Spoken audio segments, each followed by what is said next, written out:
Juste un petit mot avant de commencer pour un petit remerciement. J'ai, pour des raisons qui ne sont pas vraiment de mon chef, été un peu moins disponible les derniers temps et pour préparer l'exposé, Claude m'a donné un petit coup de main. Merci beaucoup, notamment pour ramasser une série de références. Ça m'a fait gagner pas mal de temps. Je peux y aller. Donc, allons-y. Le soir, titré en page intérieure, le mardi 9 janvier 24, une info qui concerne les cosmétiques Guerlain. Donc Guerlain, ça appartient au groupe LVMH, donc Louis Vuitton, et il a lancé début janvier, donc 24, une crème pour la modique somme de 650 € les 50 millilitres. 3 cuillères à soupe, c'est quand même pas donné. Hein. Les plus nantis ont le droit et la possibilité de se payer une jeunesse éternelle. Alors attention maintenant, le produit est censé offrir une nouvelle voie de réjuvénation cosmétique pour la peau née de la science quantique. Bon. Et la suite, on peut en fait ajouter que la crème permet de restaurer la lumière quantique d'une cellule jeune à l'échelle de l'infiniment petit pour amplifier j'arrive pas à le dire, hein, la réjuvénation visible de la peau. OK. Ça a évidemment fait un peu scandale.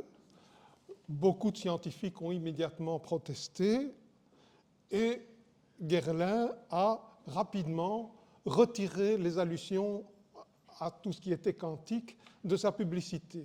Mais il n'y a quand même pas eu le moindre communiqué d'excuses pour dire il y a eu un abus là-dedans ou il y a quelque chose de ce genre-là. Alors évidemment, ça fait dans un certain sens un peu penser à ce qui s'est passé un siècle avant, mais il y a quand même des différences assez importantes avec les débuts de la radioactivité. Avec les débuts de la radioactivité, on avait effectivement aussi vendu des cosmétiques radioactifs. Je dirais que de ce point de vue-là, on est un peu mieux mis. Heureusement, ce cosmétique quantique n'existe pas. Enfin, ou plutôt, le qualificatif quantique est dépourvu de toute signification dans ce contexte-là, alors qu'il y a 100 ans, le qualificatif radioactif n'était pas dépourvu de toute signification, et je suis parfaitement convaincu qu'il y a eu des drames qui ont été liés à l'utilisation de ces produits qui étaient radioactifs. Aujourd'hui, on peut simplement dire qu'il s'agit d'une campagne de marketing. En fait, c'est de la publicité, c'est une manière de rendre les choses intéressantes, c'est un coup de pub et puis c'est tout. Et si ça marche, tant mieux, et si ça ne marche pas, tant pis, on essayera autrement. En fait, c'est quand même pas tout à fait anodin parce qu'on se rend compte évidemment qu'avec l'utilisation de ce terme, il y a un nouveau créneau qui est offert, me semble-t-il, à la gloutonnerie marchande, à la passion du lucre et à toutes les arnaques possibles. Alors la première à laquelle on peut penser, et qui est beaucoup plus générale que simplement ce que je viens de vous dire à propos du cosmétique commercialisé par Guerlain, c'est tout ce qui concerne la médecine quantique. Alors ça, c'est quand même relativement plus vieux. Je dirais, ça fait environ une quarantaine d'années qu'on fait allusion à ce qu'on appelle la médecine quantique. Et dès le départ, c'est une entreprise commerciale extrêmement structurée. En fait, c'est une multinationale qui a lancé ça, avec quelqu'un à sa tête, un CIO qui est multimillionnaire, qui s'appelle le docteur Deepak Chopra, donc dès les années 80, et il a pas mal d'échos. Donc au début, on insiste très fort, il est notamment aidé par un psychanalyste qui est décédé depuis, qui s'appelait Guy Corneau, et qui y voyait des moyens d'utiliser ce qu'on appelle la synchronicité. La synchronicité, c'est un concept relativement simple qui nie l'existence de cause à effet ordonnée par le temps. Donc, si vous voulez, quand on pense à un phénomène qui est tel qu'il y a une cause et il y a un effet, en général, la cause précède dans le temps. Avec la synchronicité, non. Il peut y avoir des effets de cause à effet qui sont inversés par rapport au temps. Et comment est-ce qu'on justifie ça? Alors le texte, je trouve, vous en aurez quelques-uns dans ce que je veux vous raconter, qui sont quand même assez amusants chaque fois. L'une des découvertes les plus importantes de la physique quantique, reprise et développée dans la thérapie quantique, donc vous voyez le lien, est en effet la théorie des champs énergétiques. Des champs énergétiques, ce sont eux qui organisent et contrôlent notre corps. Ils forment un tout. En somme, le corps humain est une structure organisée d'informations. Ce que les Chinois ont compris depuis longtemps avec l'acupuncture, qui traite les flux d'énergie du corps, ou les Indiens avec leur médecine ayurvédique, qui traite le corps de lumière et ses chakras. Ça, j'ai oublié de vous la montrer, c'est l'image de propagande au-dessus de la crème Guerlain. Et voici le texte que je viens de vous lire à propos de la médecine quantique. Alors, un mot quand même, vous allez remarquer que de temps en temps, je prends un peu mes distances par rapport à ces textes pour essayer de les mettre en lumière. Champ énergétique. Comme physicien, la notion de champ est une notion tout à fait importante qui a été développée par Faraday à partir du XIXe siècle, et il existe des champs de différentes natures. Le plus connu est vraisemblablement le champ électromagnétique, qui est à la base de toute la théorie de l'électromagnétisme développée par Maxwell. En fait, les champs énergétiques, en physique, ça n'existe pas. Vous pouvez chercher toute la littérature que vous voudrez, vous n'entendrez pas parler de champs énergétiques. Mais il y a quand même une subtilité, c'est que n'importe quel champ, on peut par exemple penser à un champ de pression, ou, donc je répète, le champ électromagnétique, chacun de ces champs est effectivement porteur d'énergie. C'est une de ses caractéristiques principales. Donc évidemment, on peut se dire deux choses en entendant le terme champ énergétique. Ou bien ça n'existe pas, parce que dans le corpus de la physique, il n'y a pas de champ énergétique, ou bien c'est tellement général que ça concerne n'importe quel champ et tous les champs, puisque tous les champs sont porteurs d'énergie.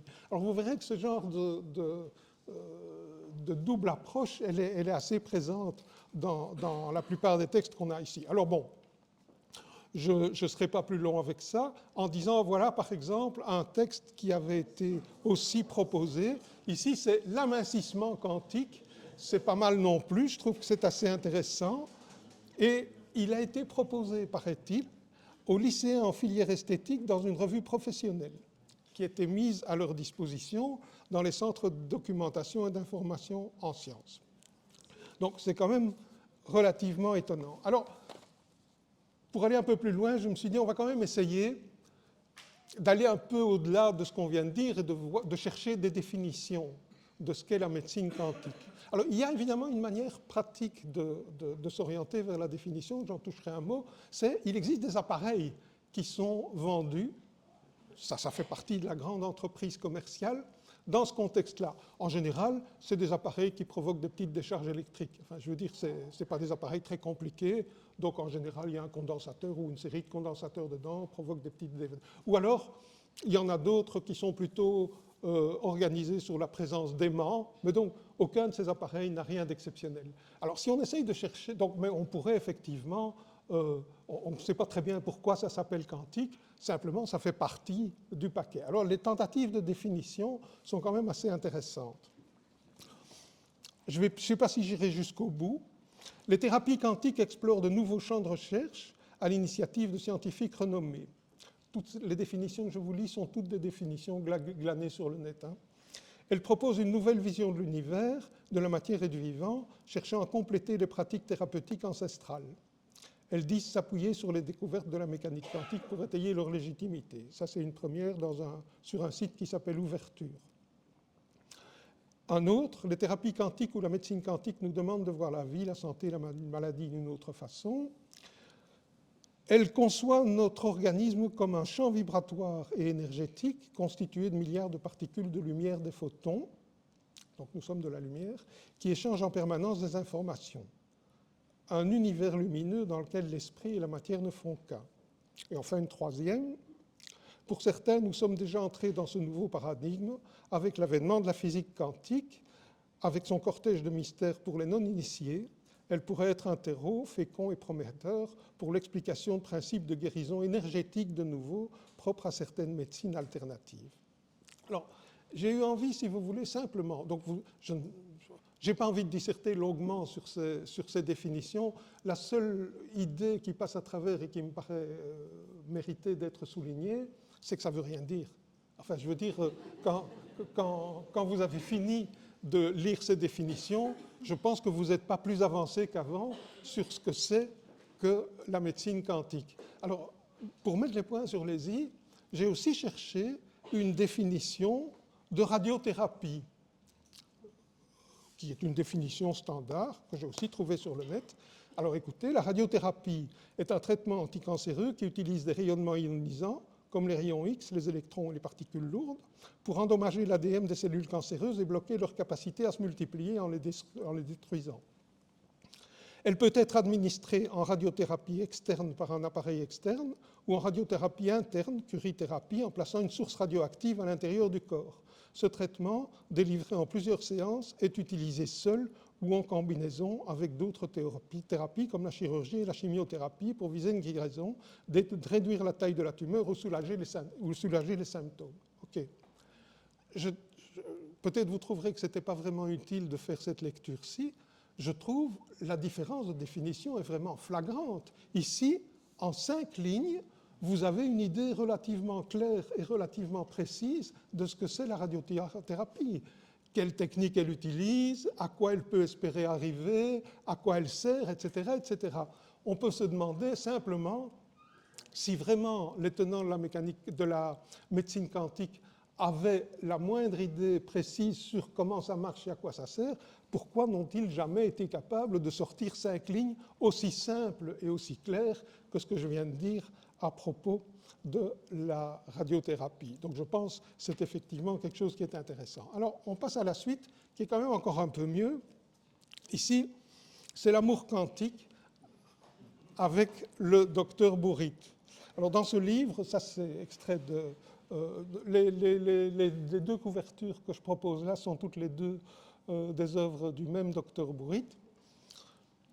Il invite le lecteur à explorer le concept de jeu quantique pour transformer sa vie. En se connectant aux forces énergétiques de l'univers, il est possible de manifester ses désirs et de créer une réalité harmonieuse.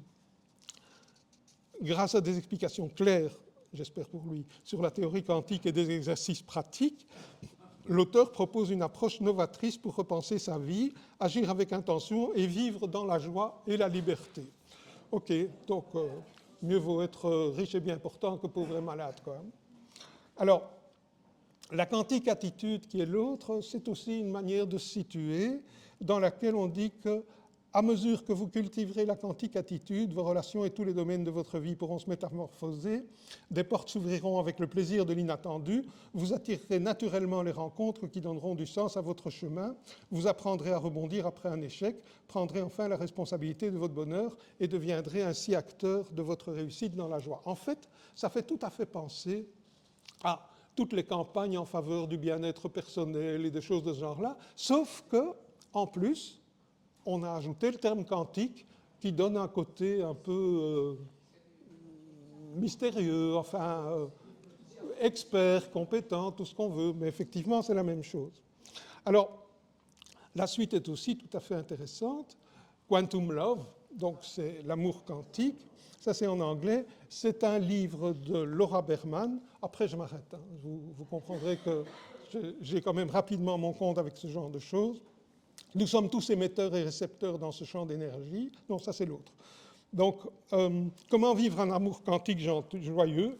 La première personne à changer, c'est vous, et pas votre compagnon ou compagne. Donc ça, c'est plutôt le genre de conseil qu'on peut trouver dans le courrier du cœur en général. Hein, mais dans le courrier du cœur, on ne met pas non plus l'étiquette quantique derrière. La négativité attire la négativité, la positivité, la positivité, etc., etc. Et enfin, l'autre volet, j'en ai marre de lire ce genre de trucs, vous comprendrez que ça m'épuise relativement vite, c'est Quantum Faith, donc ça c'est la foi quantique. Alors ça c'est assez étonnant parce que c'est un bouquin, si vous voulez, qui, dans l'esprit des évangéliques. Donc c'est comme on en trouve pas mal, mais de nouveau, on a mis le titre Quantum Love devant, donc la croix ne trompe pas sur les objectifs du bouquin, mais on a donc dit que ce bouquin est un bouquin qui plaide pour que la science, donc qui explique que la science et les Écritures ne sont pas en désaccord et que la foi a une substance. Et elle a une substance quantique, en fait, c'est ça qui est expliqué dans ce bouquin. Ok, donc j'arrête avec la médecine quantique et on passe aux cristaux. Alors, avec les cristaux, là, on peut faire le lien éventuellement avec ce qu'on a entendu ce matin à propos de la manière dont on va toucher les gros cailloux. A priori, je m'étais dit, si on parle de cristaux, peut-être que c'est un tout petit peu moins farfelu que ce qu'on peut raconter à propos de médecine quantique. Alors, première question quand même qu'on peut se poser, c'est un peu comme ce que je disais tout à l'heure pour les champs énergétiques. Est-ce que les cristaux sont quantiques? Ben oui, évidemment. Alors, qu'est-ce que ça veut? Mais je pense que quand moi je dis oui, évidemment, je pense que vous ne comprenez pas la même chose que moi quand je dis ça. Est-ce que ça veut dire qu'ils manifestent, ou que certains d'entre eux manifestent des propriétés tout à fait étonnantes qu'on pourrait expliquer par la mécanique quantique? Ben non, ce n'est pas du tout ça que je veux dire. Ce que je veux dire, c'est qu'en fait, en physique, il n'y a pas de théorie du solide autre que quantique. Si vous essayez de comprendre physiquement ce qu'est un corps solide, eh bien la physique classique, elle est muette là-dessus. Ça ne veut pas dire qu'elle n'envisage pas l'existence de corps solides. Simplement, on dit un corps est solide parce qu'il est solide, voilà. Il est indéformable ou très peu déformable et il se comporte comme un tout. Pourquoi il tient ensemble? Comment est-il déformable? Ben, on ne sait pas le dire. Par contre, la mécanique quantique est une théorie qui a effectivement pris en compte l'existence de particules constitutives, les atomes, même constitués de noyaux et d'électrons, et elle a regardé comment, dans certaines conditions, cette théorie permet de prédire l'existence de corps solides et de corps solides cristallins. Donc de nouveau, si vous voulez, les cristaux sont tous quantiques ou bien aucun ne l'est. Enfin, mais je suis profondément convaincu que, évidemment, les initiateurs de ces campagnes en faveur des cristaux quantiques ne pensent pas du tout à l'idée simplement quelle est la théorie qui permet de comprendre ce qu'est un cristal.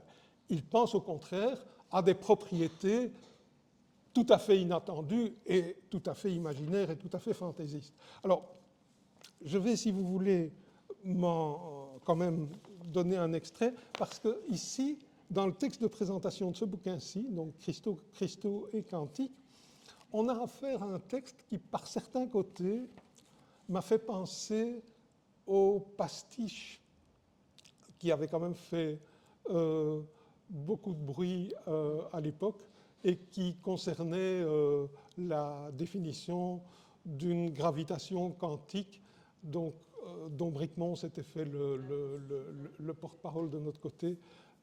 Zut, j'oublie le nom de l'auteur.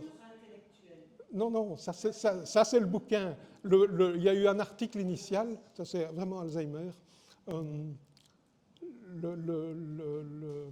Le partenaire de Bricmont, c'était Sokal. Voilà. Sokal a écrit un pastiche qu'il a soumis à une revue et qui était un montage de termes issus des théories scientifiques, mais qui n'avait pas de cohérence. Et je trouve ici, on a quelque chose qui ressemble au texte de Sokal. Le principe n'est pas de produire de l'énergie au sens ancien, mais d'ouvrir un canal entre la structure atomique du cristal et le champ de point zéro. Ce champ omniprésent contient un flux constant de fluctuations quantiques, ça on peut dire que c'est vrai, de minuscules oscillations d'énergie, même dans le vide parfait.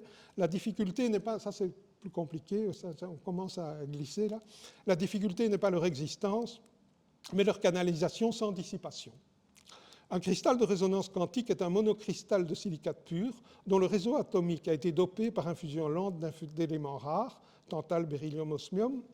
Le dopage n'est pas réalisé par fusion, mais par résonance de croissance. Chaque atome de métal est inséré à une position spécifique dans la maille atomique selon une trame appelée matrice harmonique. Lorsque le cristal est soumis à un champ magnétique modulé en harmonie de Planck, une fréquence calculée à partir de la constante de Planck et du rayon de Bohr, vous savez ce que c'est? C'est pas grave.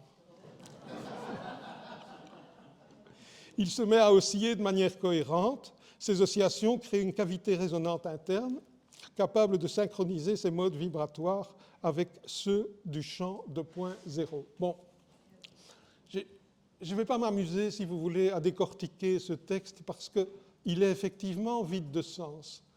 Il utilise, donc par exemple, il utilise des termes qui effectivement interviennent dans les théories physiques modernes. Je ne sais pas moi, par exemple, le nom de Planck, ça évidemment, l'harmonie de Planck, ça je ne connais pas, hein, mais le nom de Planck, je connais comme le premier physicien qui a proposé la quantification, notamment des oscillateurs harmoniques.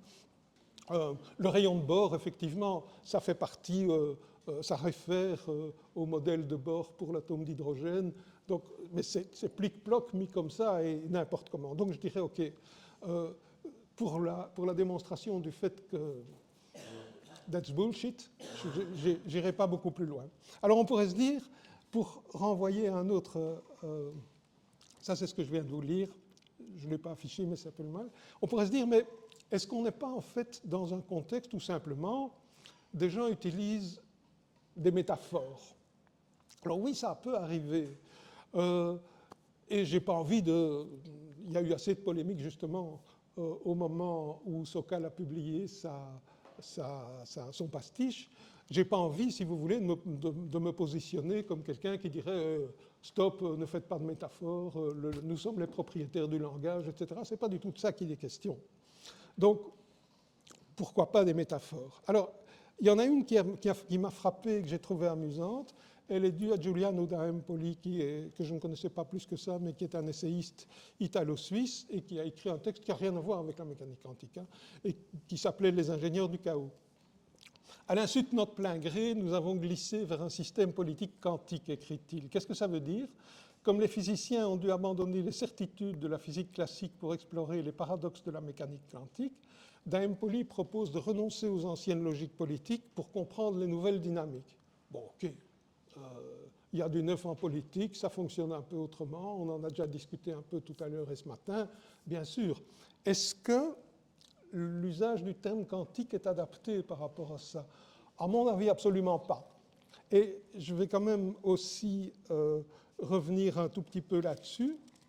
C'est effectivement une manière d'accrocher son lecteur de dire ça. Et la première idée, si vous voulez, sur laquelle je voudrais revenir, c'est l'idée de, si je reprends dans ce texte-là, on doit abandonner les certitudes de la physique classique. Et je voudrais souligner le fait que souvent, si vous voulez, on passe de la métaphore au sophisme. Alors le sophisme que je vise, je vais y revenir tout de suite, et il y a pas mal de choses à dire à ce sujet. Mais la première idée, si vous voulez, c'est quelque chose qui m'a déjà irrité à plusieurs reprises quand j'entends des déclarations de ce genre-là. Les incertitudes liées à la théorie quantique par rapport aux certitudes de la physique classique. Alors, je vais rapidement venir à une approche un peu plus positive de ce que je veux vous expliquer, mais les physiciens ont l'habitude de dire « oui, la mécanique quantique pose beaucoup de problèmes, mais ça marche ».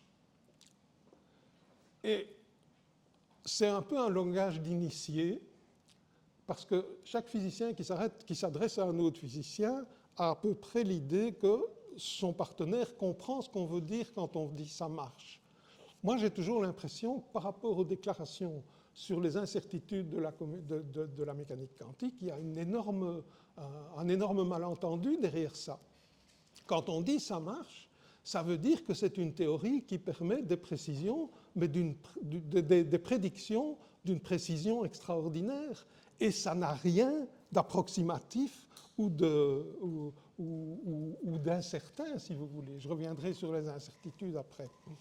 Au point que, si vous voulez, j'ai envie de me bagarrer contre ce que j'appelle un sophisme. Et ce sophisme, il est ultra simple. Et il fonctionne dans des tas de domaines différents. Je l'ai vraiment vu écrit à plusieurs reprises. 1. Les physiciens nous disent que la mécanique quantique est incompréhensible. 2. Tel sujet, disons par exemple, l'homéopathie est incompréhensible. 3. Eh bien c'est simple, donc l'homéopathie est quantique. Avec Donc c'est évidemment un superbe sophisme. En fait, ce sophisme, je l'ai vu reproduit, mais je dirais à des dizaines d'exemplaires. J'ai choisi l'homéopathie parce qu'il permet, si vous voulez, au moins d'être un peu plus précis dans la manière dont on l'analyse, mais je l'ai vu exprimé, par exemple, pour le libre arbitre. On ne comprend pas la mécanique quantique, on ne comprend pas le libre arbitre, donc le libre arbitre est quantique. Ou, je pourrais continuer, oui, enfin, je ne vais pas chercher davantage, mais je crois que vous m'avez, je crois qu'on y est, on comprend ce que ça veut dire. Alors, pourquoi j'avais insisté sur l'homéopathie? Parce que, si vous voulez, on pourrait imaginer une explication quantique à l'homéopathie. Je vous dis tout de suite qu'elle n'existe pas. Mais on pourrait se dire qu'il se passe des phénomènes curieux et que la mécanique quantique permet de les exprimer. OK, allons-y. Faisons la théorie quantique de l'homéopathie. Ben non, ça n'existe pas. Donc, si vous voulez, il n'y a pas non plus de théorie quantique de l'homéopathie. Éventuellement, si on veut, il y a des observations plus ou moins... Enfin, moi, j'ai plutôt tendance à ne pas y croire, mais enfin bon, on peut se référer à des observations, mais certainement pas, jamais, si vous voulez, en aucun cas, la théorie quantique n'a été mise en œuvre pour fournir ne fût-ce qu'un début d'explication à l'homéopathie. Donc, c'est évidemment la preuve que, enfin, je veux dire, ça illustre à quel point ce que je dis ici relève du sophisme. Alors, j'ai mis plus loin comprendre, ça ne veut rien dire, parce que le point 1 de mon sophisme, c'est effectivement un point dans lequel je trouve que les physiciens ont une responsabilité non négligeable. Alors, je vais aussi produire quelques citations. La première est de Feynman. Comme toujours avec Feynman, c'est un petit côté amusant. Vous voyez, Feynman, c'est un des tout grands physiciens du XXe siècle. Précisément, je me suis fixé, il s'adresse à ses étudiants, je me suis fixé comme objectif que vous restiez ici à m'écouter. Car pour ne rien vous cacher, les étudiants non plus n'y comprennent rien. Pourquoi? Ben, tout simplement parce que je n'y comprends rien moi-même. Personne d'ailleurs n'y comprend rien. Bon. Alors, donc sur un ton moins plaisant, Niels Bohr, si la mécanique quantique ne vous a pas encore profondément choqué, vous ne l'avez pas comprise, tout ce que nous appelons réel est fait de choses qui ne peuvent pas être considérées comme étant réelles. Ou encore, plus simplement, si vous croyez avoir compris la théorie quantique, c'est que vous ne l'avez pas comprise. Bon, là aussi, ce genre de citation, j'en ai repris 3, mais on pourrait écrire 100 pages de citations de ce genre-là qui viennent par les physiciens. Alors j'ai envie de dire, il y a là l'ambiguïté, elle est sur le terme comprendre. Qu'est-ce qu'on veut dire par comprendre? Quand on est face à des théories comme celle-là, c'est quand même pas tout à fait évident.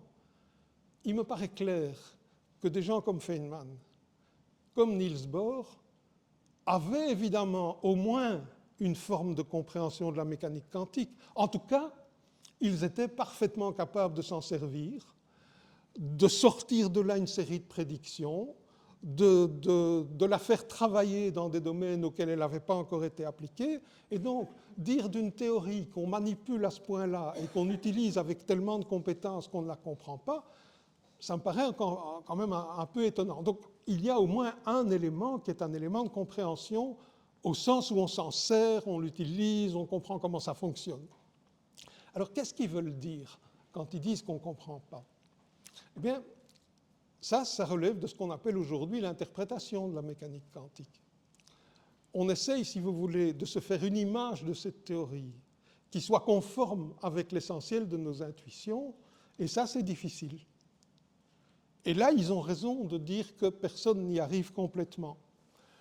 Il y a pas, ça continue à être des choses qui sont débattues, même si, depuis 100 ans, il y a quand même une série d'éléments qui ont été mis au point et on a avancé. Je reviendrai là-dessus aussi un peu après. Donc, comprendre qu'est-ce que ça veut dire, c'est vraiment un élément sur lequel il faut revenir. Alors, je voudrais avancer un peu. Je ne sais pas très bien où j'en suis. Quoi? Voilà, je vais aller un peu plus vite. Parmi les éléments qui sont vraiment les éléments troublants, il y en a trois que j'ai relevés comme ça, qui sont la dualité onde-corpuscule, la prise de mesure et l'intrication. Je ne vais pas vous les faire avaler immédiatement. La dualité onde-particule, c'est effectivement probablement au départ ce qui est le plus étonnant. La dualité onde-particule, elle a trait au fait qu'en physique classique, justement, on a d'un côté les particules, ou les corpuscules, je dirais plutôt, et on a d'un autre côté les ondes. Et ils appartiennent à des univers séparés. Les particules se cognent, elles interagissent, elles ont surtout une identité, et les grandeurs qu'on essaye de calculer, leur énergie, leur quantité de mouvement, sont chacune relatives à ces particules individuelles. OK. D'un autre côté, les ondes, c'est des phénomènes qui en général se rapportent à des milieux continus. On doit imaginer un milieu, et il peut y avoir la mer, il y a des vagues. Ben oui, des vagues, c'est des ondes. Ou une onde sonore. Une onde sonore, ben, c'est une onde de pression qui se propage dans un gaz ou dans un liquide. Donc, traité comme un milieu continu. Alors, quand on dit, par exemple, qu'il y a quelque chose qui est étonnant, les objets quantiques peuvent, par exemple, passer par deux fentes. Ben, si vous pensez à une onde, ça n'a quand même rien de particulièrement étonnant. Si vous pensez à une onde, une vague, vous mettez un obstacle devant la vague avec deux fentes dans l'obstacle, ben, la vague, elle passe en même temps par les deux fentes. Donc, je vous dis, ce n'est pas une image compliquée à comprendre. Ce qui est compliqué à comprendre, c'est que cette vague, elle a une identité qu'on peut compter. Donc, si vous voulez, c'est le passage du discret au continu qui est vraiment aussi difficile à appréhender quand on pense mécanique quantique. C'est d'ailleurs pour ça que moi, je suis plutôt du même avis que Jean-Marc Lévy-Leblond, qui n'aime pas trop l'appellation dualité onde-particule, en disant ben, la dualité onde-particule, ça c'est le propre de la physique classique. La mécanique quantique, elle amalgame les deux dans le même concept, et donc on devrait plutôt dire unicité onde-particule. Mais enfin bon, manifestement, c'est quelque chose qui n'est pas passé dans le langage courant. Alors, je vais vous épargner ce petit calcul pour vous montrer effectivement, à propos des incertitudes, quand même j'ai envie de vous le citer, un des points clés de ce passage onde-particule, c'est la toute première équation que j'ai écrite, E égale HF. Alors, c'est vraiment ça. Ça veut dire quoi? E, c'est l'énergie d'une particule. H, c'est la constante de Planck, donc un nombre universel. Et F, c'est la fréquence de l'onde qui est attachée. Et ça marche tout à fait bien. Donc, en fait, quand on essaye de voir de quelle onde il s'agit, on applique cette relation. Alors, quand on pense médecine quantique ou les cristaux, on dit on va faire par exemple résonner les cristaux avec votre propre vibration. Implicitement, qu'est-ce qu'on veut dire? Ben, c'est évidemment cette dualité onde-particule qui est derrière la tête. Alors en fait, j'ai fait un tout petit calcul qui est de l'ordre d'un calcul d'école primaire, les 4 opérations, pas plus. On prend l'énergie d'un homme ou d'une femme qui se déplace en marchant d'un bon pas. Donc 5 km à l'heure. Si vous faites le calcul de son énergie, c'est un demi-MV carré, et ça fait 70 joules à peu près. Donc s'il marche d'un bon pas du 70 à l'heure. Alors maintenant, on calcule la fréquence qui est associée à cette énergie. Il faut faire passer H dans le premier membre, donc calculer F égale E sur H. H, la constante de Planck, dans les unités auxquelles on est habitué, elle vaut 6,610 moins 34. Donc, 34 zéros après la virgule avant de mettre le 6. Vous faites la division et ça vous fait 1,1 10 exposant 35 Hertz. 10 exposant 35 Hertz, vous vous rendez compte de ce que ça veut dire? 10 exposant 35 Hertz, c'est une fréquence évidemment qui est...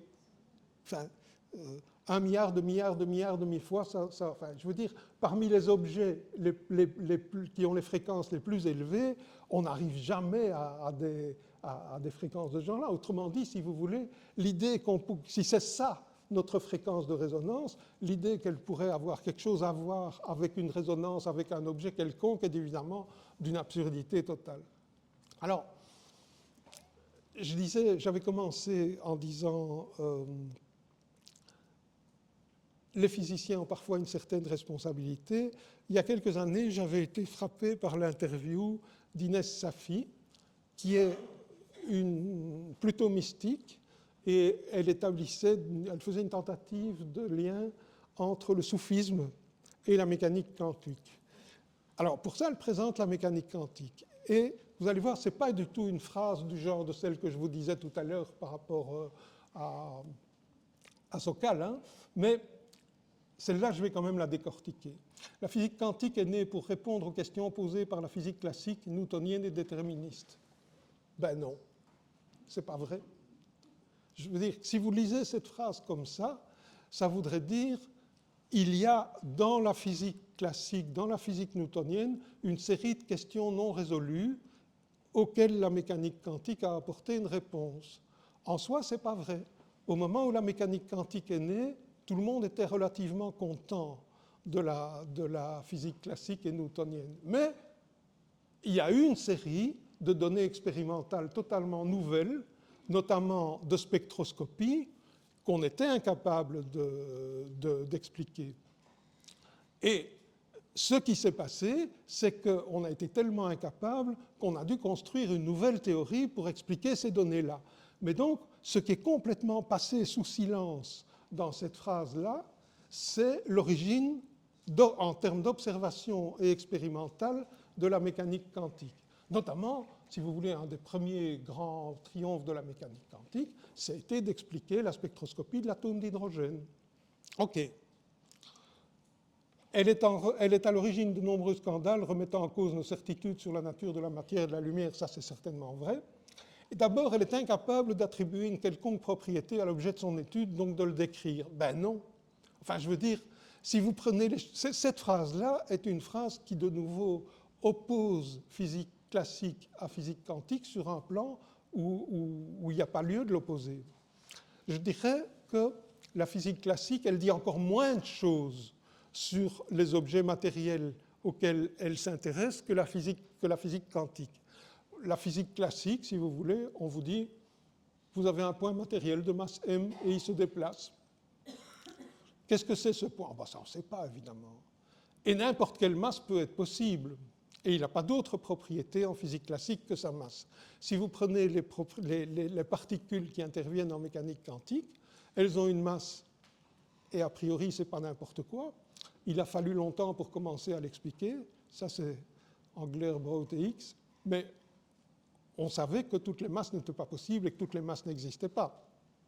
Et d'autre part, par exemple, les particules avaient des propriétés intrinsèques, comme son spin, son moment cinétique intrinsèque, que la mécanique classique ne connaissait pas. Donc cette phrase-là n'est pas une phrase correcte, c'est une phrase, si vous voulez, qui tend à augmenter la confusion qui peut régner à propos de la mécanique quantique. Alors, je vais terminer avec, là j'aurais besoin de l'aide un peu de Jean-François, avec une extraordinaire performance qui est sur un plan différent, qui est due à Michel Onfray. Alors Michel Onfray, si vous voulez, dans l'interview que je vais vous montrer, il n'est pas du tout sur la même longueur d'onde que les textes loufoques que je vous ai lus tout à l'heure. Mais ce qu'il fait, c'est reprendre une attitude que moi j'attribue à celle des créationnistes. C'est-à-dire, il met la barre pour la reconnaissance de la scientificité tellement haut qu'elle devient inaccessible. C'est effectivement ce que les créationnistes font par rapport à l'évolution. Ils vous disent oui, enfin, c'est une hypothèse de travail, rien n'est démontré, etc., etc. Eh bien, Michel Onfray, par rapport à la mécanique quantique, adopte une attitude à peu près équivalente. Alors, on va essayer de déclencher... Les mathématiques quantiques, dont les preuves restent à apporter, et je pense qu'effectivement... Vous avez entendu? Il commence en disant « une porte n'est pas en même temps ouverte ou fermée, une femme n'est pas en même temps enceinte ou pas enceinte ». Alors son intervieweur interrompt, dit « oui, mais enfin, et en mécanique quantique ?» Et il répond « ah oui, les mathématiques quantiques ». Oui. Bon, ben, il n'y a pas de mathématiques quantiques. En fait, si vous voulez, les maths qui ont été utilisées pour mettre au point la mécanique quantique, c'est des maths qui lui préexistaient. On a utilisé la théorie des équations différentielles d'un côté, les espaces vectoriels, mais il n'y a pas de création de nouvelles mathématiques. On pourrait dire dans une certaine mesure qu'il y a un secteur de mathématiques qui s'est développé avec la mécanique quantique, c'est la théorie des distributions. Mais en tout cas, ce qu'on appelle mécanique, quand il parle de mathématiques quantiques, si vous voulez, c'est clairement une manière de dire les conclusions qu'on peut tirer d'un point de vue logique sont radicalement différentes. Mais non, ça c'est tout à fait faux. Tout ce qui est astronomie sur le terrain de la physique quantique. Mais je pense que tout ça reste encore à démontrer. Et quand on nous dit qu'effectivement il y a des particules très éloignées qui sont en relation sans qu'on sache ce qui les lie très précisément, on se dit, eh bien cette thèse-là rend possible toutes les fictions. Je songe à l'homéopathie, je songe à la mémoire de l'eau, benveniste qui nous dit, voilà, vous mettez la clé dans l'eau de la Seine, par exemple, à Paris, et puis quand... Je le coupe, si vous voulez, parce que j'ai envie de commenter, en disant, donc d'une part, il y a quand même un élément qui est à mettre en commun avec ce que disaient les autres, c'est la mécanique quantique permet de dire n'importe quoi. Ça, c'est une première chose. Alors, ce qu'il avait dit juste avant, je vais reprendre mes notes ici.